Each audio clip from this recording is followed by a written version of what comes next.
Hey, I'm recording now with my phone.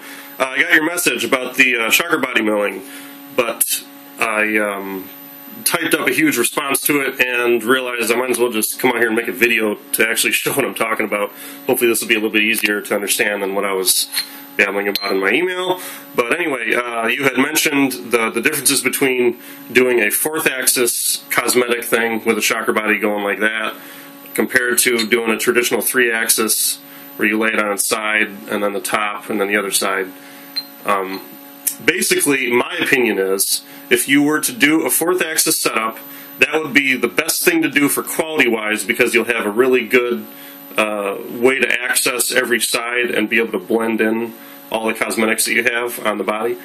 But the problem is the 4th axis might be more work than what you're looking at.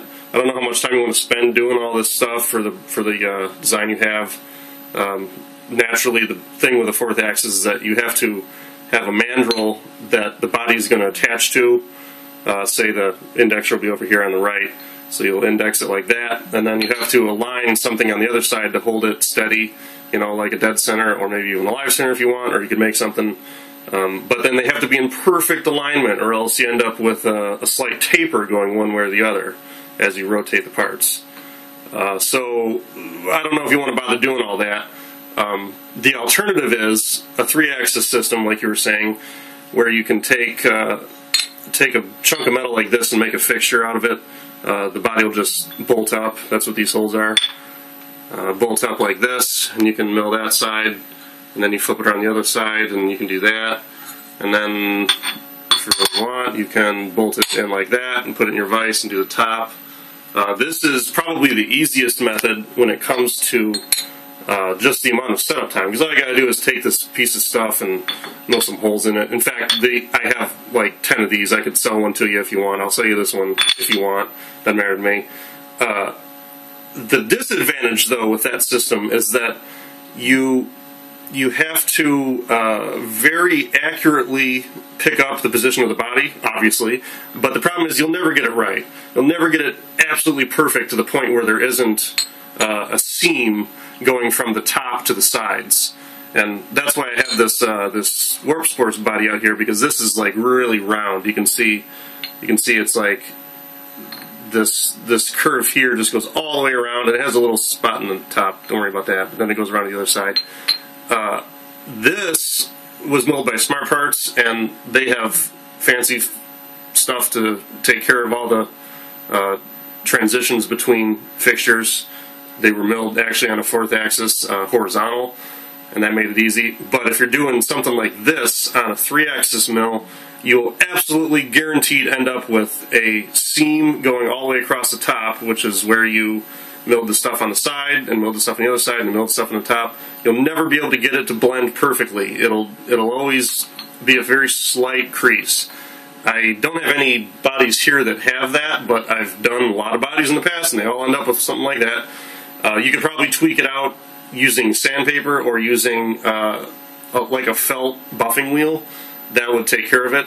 But then it becomes a question of how much elbow grease do you want to put into fixing the little seam that you've got going all the way down there. So like I said, it's like you can do it with a 3-axis. It's a lot easier to set up and a lot easier to program, but you end up with some kind of little small qualifications related to the body.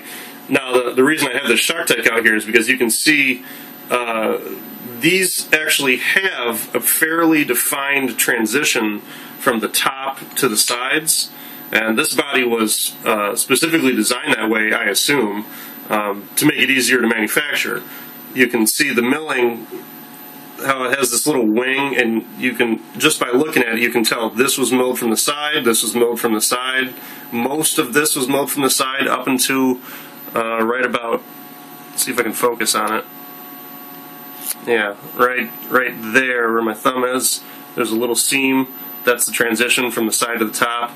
So then they flipped it up here and did all of this on the inside and all that, and they did the same thing to the other side. And so this body here was specifically designed to be made on a 4th axis system. Focus. And so as a result, it was a lot easier to manufacture. So, you know, just take it as an example. Even actual production companies like ShockTech here, that, you know, they didn't use a fourth axis, but obviously the product came out perfectly fine. Looks great to me. I like it. But that's basically my opinion, though, is that if you don't want to set up a fourth axis, you'll either have to deal with a small seam transition type thing, or you'll have to figure out some way to sand it out or buff it out. Now, with the design that you had, it sort of had like a backbone thing going on, and something like that, I don't even know if it would be easier to program it with a fourth axis, because you'd have to probably contour lines going all the way across it and wrapping around the back. And I don't know if that would be easy to do. It depends on how you're programming it, what software or whatever.